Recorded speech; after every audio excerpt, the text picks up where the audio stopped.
We've reached the midpoint of the college football season, and the Red River rivalry is here, but it's a little bit different.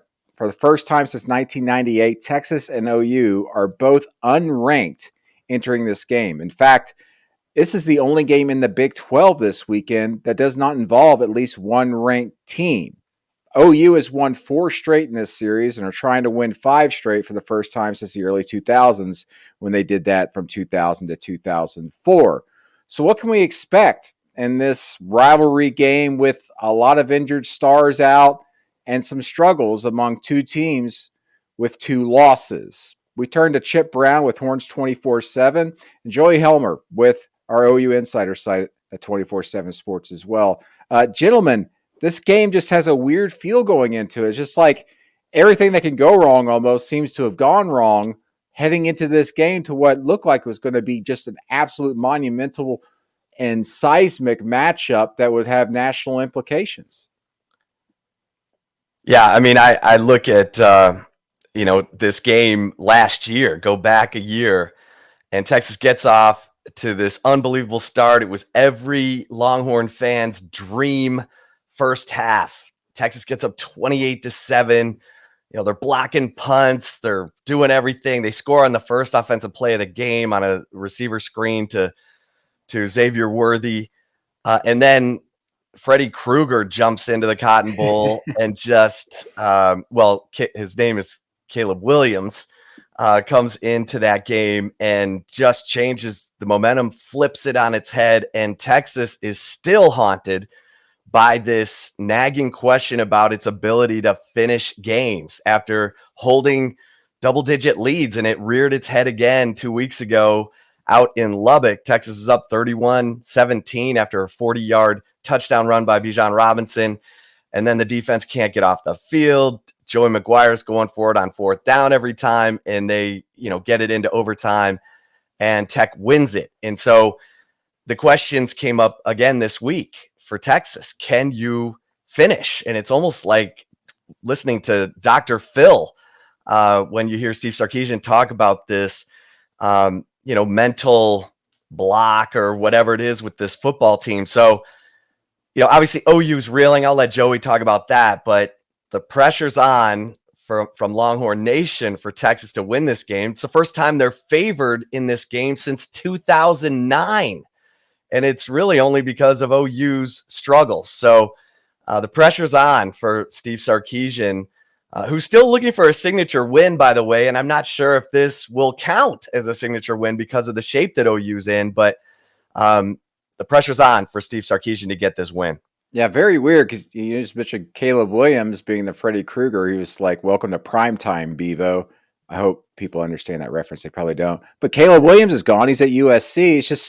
It just seems like everything's just moved around so much. And so, Joey, with OU, the guy who came in to replace Caleb Williams as a transfer himself, Dylan Gabriel from UCF, he gets injured in the first half in a 55-24 blowout against TCU.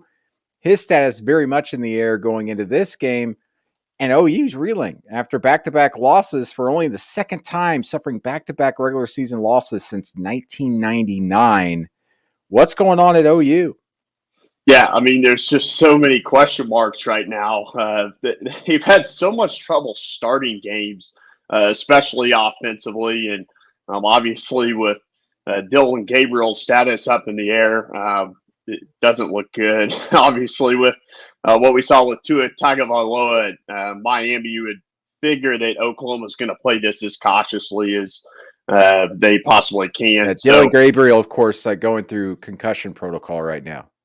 Yeah, and so it's up in the air what Oklahoma's going to do at quarterback. And Davis Bevel, I mean, he didn't really give you a ton to be real optimistic about with what he did when he was coming in at TCU. And Oklahoma's going to want to stretch the field in this football game. So who is going to give you the best option to do that? Maybe Oklahoma takes a chance with General Booty. Brent Venables didn't rule out the possibility about bringing Nick Evers, a true freshman, in as well. He's looked good at times during their scrimmages on Thursday when they do a lot of that kind of work. So we'll see what Oklahoma does. And then on the other side of the ball, I mean, there's just been gaping holes defensively. TCU and Kansas State, both the last 2 weeks, did just about what they wanted to do in the quarterback run game, throwing all over the field. So they have to be structurally better defensively if they're going to have any chance to slow down Texas in this football game. And Yeah, Chip, I mean, I think one of the things that's interesting, Brandon and Joey, is that OU's really struggled against running quarterbacks. I mean, Adrian Martinez, Max Duggan, those guys both ran for over 100 yards. Depending on what Texas is doing at quarterback, Hudson Card was recruited as a dual threat quarterback, can run, has had long runs, runs of at least 17 yards to convert crucial first downs in each of the last 4 games. But Sarkisian does not run his quarterbacks. And, if it's Quinn Ewers, he's more of the pocket quarterback, big arm, going to make all the throws. But, maybe OU doesn't have to worry as much about the quarterback run game, which takes, some of that pressure off of the OU defense. You mentioned the quarterback situation there at Texas. Quinn Ewers has been out since obviously getting knocked out of that Alabama game. What's kind of the idea, the situation there is Hudson Card's been starting here and putting up some good numbers, but obviously there was a big loss there at Texas Tech. So what's the quarterback situation look like heading into this game? Yeah, the early timetable for Quinn Ewers to be back was West Virginia, which was last weekend. I'm told that he went through practice on Tuesday and had soreness. And so they, put that on the shelf and started Hudson Card, who goes out and has his best game as a Longhorn. 21 of 27 passing, over 300 yards. He connects with Xavier Worthy, who finally has a breakout game, goes over 100 yards receiving with a couple touchdowns, one a crazy fingertip off the fingertip of a defender into Worthy's hands. But, this is it. I don't know that it's a slam dunk. I mean, we're recording, during the week, and they're splitting reps in practice. And Steve Sarkisian's got an interesting decision to make because Card is obviously the hot hand right now. Ewers is his hand-picked guy. I mean, Quinn Ewers is the quarterback who Steve Sarkisian wants to build this program around and then have him handed off to Arch Manning. And, he didn't pick Hudson Card at the beginning of the season, and he benched Hudson Card at, in the middle of last year, actually 3 games into the year last year. So interesting times for Steve Sarkisian here because that is a crazy atmosphere in the Cotton Bowl, no matter what these teams' records are. And you better be ready to roll. And Hudson Card, he doesn't deserve all the blame for the loss at Texas Tech. He did have a bad interception, but Texas has not gotten it done on the road. They're 1-6 on the road under Steve Sarkisian, or away from Austin, I should say. They're going away from Austin into the greatest game day atmosphere in college football. How do you think OU deals with that situation, Joey? Yeah, well, what's interesting about it is, there's so many new players for Oklahoma that have never been a part of this game, right? So even if Dylan Gabriel is quarterbacking, this would be his first time quarterbacking in this game. So whoever's at signal caller, and we know historically what the ramifications of that are as far as a first-time quarterback, it's so important. A lot of times that guy is not able to win this game. So experience is everything. I think you lean on guys like Eric, the running game, guys have been a part of it really is unlike it. Chip and I have covered this game for so many years, and it's unlike anything that happens the rest of the season for both of these teams. And so that's a big-time question mark among all the other question marks right now with Oklahoma heading into this contest. Yeah, and I think, Brandon, the thing that about this game is literally the division of the Cotton Bowl at the 50, so that you have half crimson, half burnt orange, and the sound never goes away because, each side is trying to out-cheer the other, but it really plays tricks on the players. If you're on the wrong side of the momentum, that sound can make you feel like you're drowning. If you're on the right side of the momentum, that sound can lift you up, make you feel like Superman. So that's why you have these crazy momentum swings, even within a game, but also within the series. The series tends to go in streaks because the team that gets on the wrong side of that streak will walk into that atmosphere, and if things aren't going well, it can be a tough day. So that's why it was so impressive last year what OU did. I mean, down 28-7 to come back and demoralizing for Texas. When I look at this season so far for OU and Texas, from the outside looking in, I look at OU and I go, man, it's a little bit more disappointing than I was expecting, especially with back-to-back losses and the way they've lost that with the defense. I look at Texas and I know Texas fans probably aren't happy with the 2 losses, obviously, but you play Alabama down the wire, and your other loss is to a pretty good Texas Tech team on the road. So I want to gauge what the actual temperature is like among the fan bases right now, especially at Texas. It's year 2 under Steve Sarkisian. We always know that the expectation is we got to win now at Texas. But how are the fans feeling right now about the Longhorns? Well, crazy enough, they were feeling really good after the loss to Alabama. And then, they go to Texas Tech. Looks like they got the game in hand, and the defense can't get off the field. And so, there's already been a players only meeting that happened last week before the West Virginia game. They came out, played a complete game until the fourth quarter when they gave up an 18-play drive, a 14-play drive, and let that margin, get a little bit closer.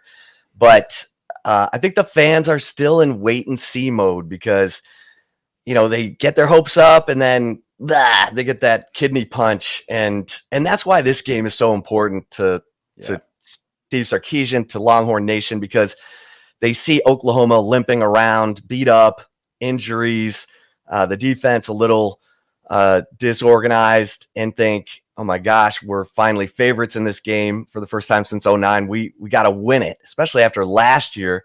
So, again, this game can play tricks on the players just because of that atmosphere. So let's see if this Texas team is getting mentally stronger under Steve Sarkisian.